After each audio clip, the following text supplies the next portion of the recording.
Bonjour. Il était une fois, Pierre, un chef d'entreprise au bout du rouleau. C'est le soir de Noël et il rumine au coin du feu. L'entreprise familiale va être vendue, la faute aux concurrents qui ne respectent rien, aux clients qui tirent les prix vers le bas, aux partenaires qui ne sont plus fiables, aux salariés qui ne le comprennent plus ou aux banquiers qui coupent le robinet. C'est le décor du conte de Noël, écrit par Daniel Cissé, auteur et formateur, dans son livre « Le management du Père Noël ». C'est donc le Père Noël qui va ouvrir les yeux de Pierre, le chef d'entreprise, en l'amenant avec lui sur son traîneau pour faire sa tournée et en lui faisant prendre de la hauteur. Premier enseignement du Père Noël consultant, on se trouve toujours des excuses et on a tendance à rejeter sur les autres le constat d'échec.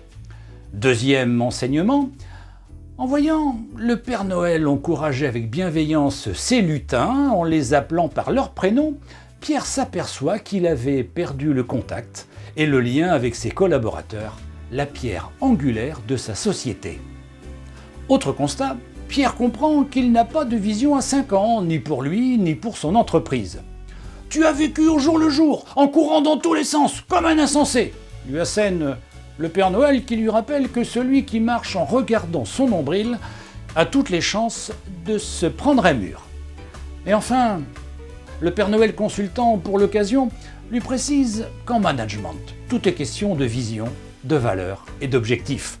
Il faut savoir donner un cap à ses collaborateurs, c'est-à-dire des objectifs clairs, accessibles et partagés.